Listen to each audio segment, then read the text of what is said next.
Khosla Ka Ghosla going to be a hard act to follow? Not for me. For people who have attached expectations and have attached labels to Khosla Ka Ghosla, probably. Khosla Ka Ghosla was a product of the circumstances it was in. You can never repeat it. Right. Laws of probability and laws of physics deny it. You can never do it again. Of course. The best I can do is to do my best. Right. I will make hit films and I will make flop films. There is no getting away from it. So I'm not worried about that. Okay. All I'm worried about is that the expectations are not unfair.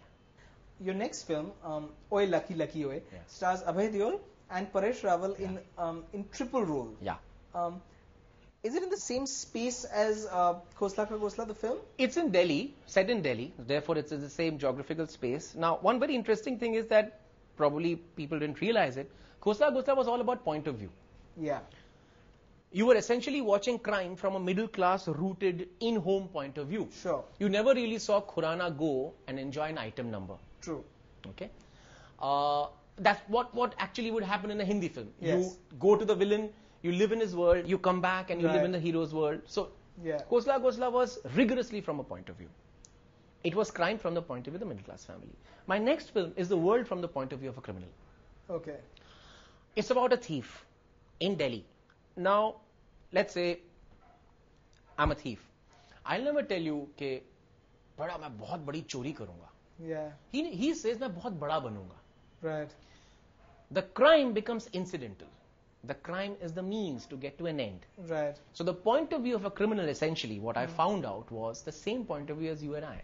Sure. I need a big car, I need a big house, and I need fame. Okay? The thief also wants that.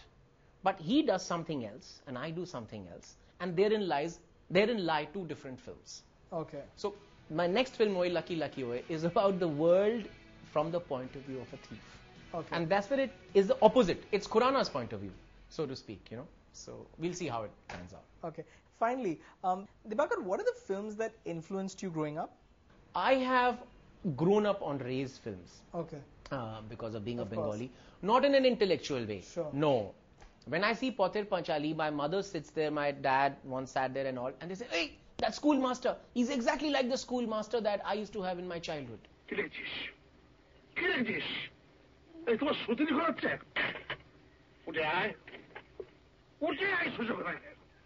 I saw that my parents were connecting, and I realized that all those myths that I had heard, yaar art film hai, torch laga ke dekhna padta, andhera andhera hota hai, all that was wrong. Okay. It was as alive and, and connected, a relatable, relatable film as any other. So those were my influences. The films that I hold very dear to me in terms of craft and what I want to do is that, again in mid-80s when we were in 10th or 9th or something, one of my friends said, blue film ki cassette hai, taxi driver. बहुत सही picture होगी. So we put that VHS cassette and we saw Martin Scorsese's Taxi Driver. Sure. And I remember 4 or 5 10th class students coming out of that film slightly shocked and shaken. Right. यार तो सही picture थी यार. Right. Like that. And none of them the intellectual film watcher types. Okay. Some of them have their factory, some of them are owning petrol pumps in Atlanta today or whatever. Right. So we go, oh yeah, सही picture थी यार. That got me alive to Scorsese. Okay. Ever since that, I have kind of watched probably all of Scorsese's films, whatever I can lay my hands on. And I just wish I could make one film like that, a film that goes into the underbelly of a city, that goes into personal obsessions, probably crime, probably grime, probably grit. Probably gets into the mind of some very seriously disturbed individuals. Okay.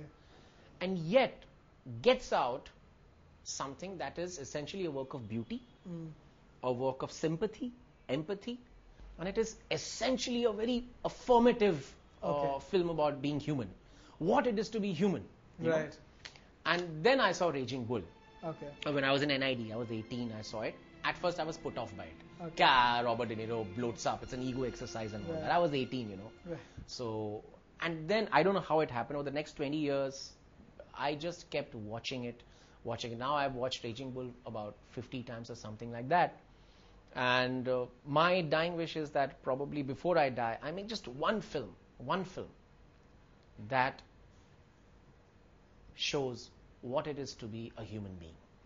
In all its ugliness, in all its pain, in all its anger, in all its stupidity, and yet understand that there is a tremendous beauty of the human condition. I think Raging Bull is a film that does that. Okay. Well, best of luck. Looking very eagerly forward to seeing what you do next. Hoping, of course, that you will continue to surprise us, to excite us, making films that are personal and yet films that people can relate to and enjoy. So thank you so much for talking to us today. Thank you. Thank you for having me.